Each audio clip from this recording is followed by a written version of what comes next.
In an unimaginably harrowing twist of fate, Truman Duncan found himself ensnared in a situation that few could possibly envision, let alone endure.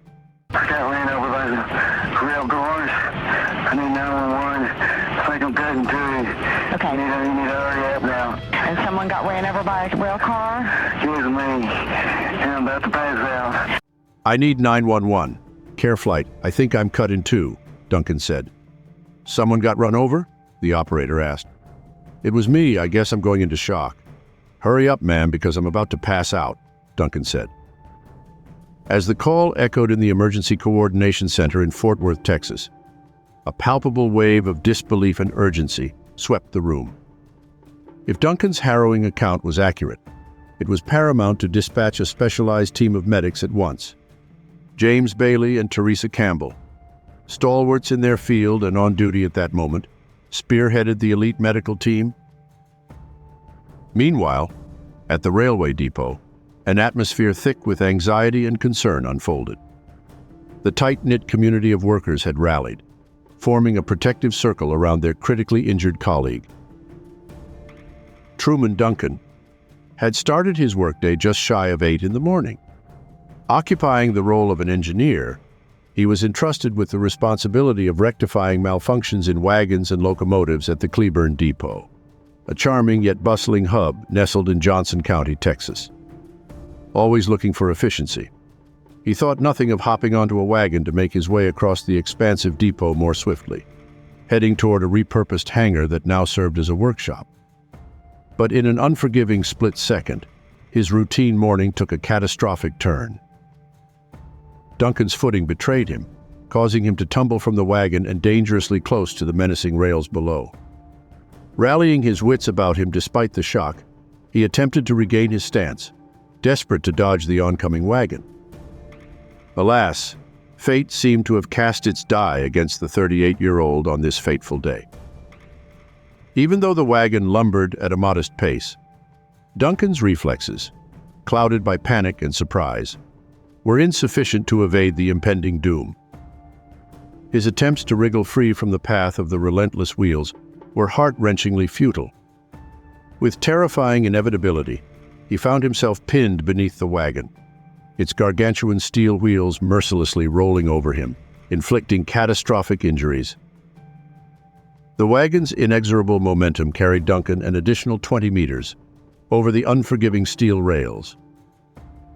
The initial pain was an all-consuming inferno, searing every nerve.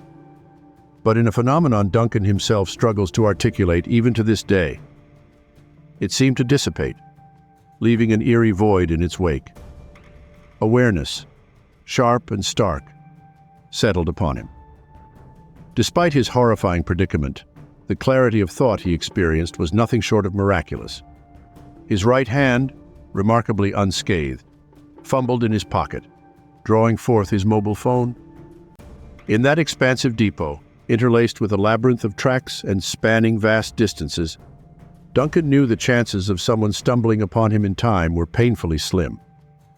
He was acutely aware that each ticking second could spell the difference between life and death. The level-headedness he demonstrated as he reached out to the emergency services would leave many in awe. To envisage a man pinned under the colossal weight of a 10-ton wagon, speaking in tones both hushed and resolute, is a testament to the indomitable human spirit. He could have succumbed, allowed the cold embrace of unconsciousness to lull him into oblivion. But there was a fire, a determination that roared within him. He knew he needed to stay vigilant. After conveying his plight and location, his temper flared, a mix of pain and impatience, and he terminated the call. Laying the phone beside him, resolution crystallized in his mind. He would not become a tragic tale. He would emerge, battered but alive. His thoughts meandered to the anchors of his life, his beloved wife and children. Waves of emotion, warm and poignant, surged through him. Their faces, their laughter, the tender moments they shared. These memories acted as a beacon, pulling him back from the precipitous edge of unconsciousness each time he teetered close. When the roaring blades of the emergency helicopter announced the arrival of James Bailey and Teresa Campbell in Cleburne, they found not just a medical emergency, but a community united in purpose. The entire depot had converged, every soul intent on extricating Truman Duncan from the crushing burden that threatened to snuff out his resilient spirit. The very notion that a man, bisected by the relentless steel wheels of a wagon, could remain tethered to life seemed to defy reason.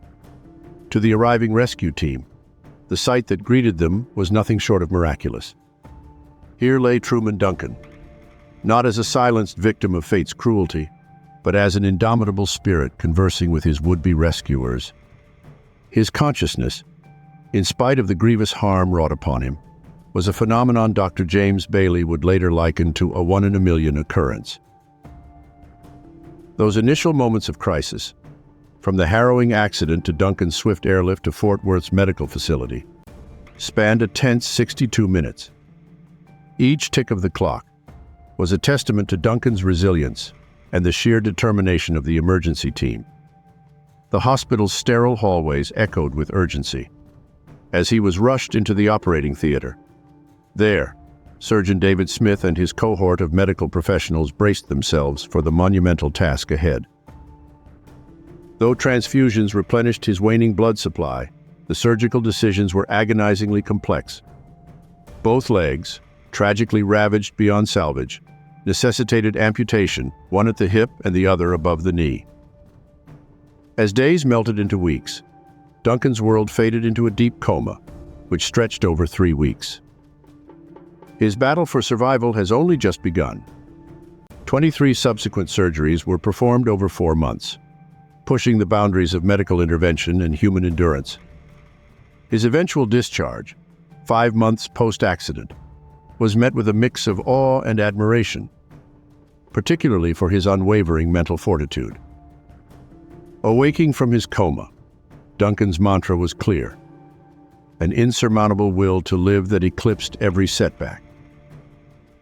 During moments of peril, humanity often transcends its own limitations. It's an evolutionary imperative. Our brain, in its quest for survival, rallies every fiber of our being. The road to reclamation saw Duncan return to the depot, though he transitioned from the grind of machinery to the administrative hum of office tasks. Embracing life's renewed purpose, he acquired a vehicle retrofitted with controls designed for hand-only operation. True to his indomitable spirit, life post-accident was a mosaic of adaptability and continuity. The echoes of laughter in a pool, the thrill of adventures with his family, and the daily strides on prosthetics, all emblematic of a man who had not just survived, but truly lived. Thank you so much for watching. We appreciate your time and hope you enjoyed the video. If you liked what you saw, be sure to check out the other great content on our channel. Your support means the world to us, and we can't wait to bring you more. Thank you again, and see you in the next video.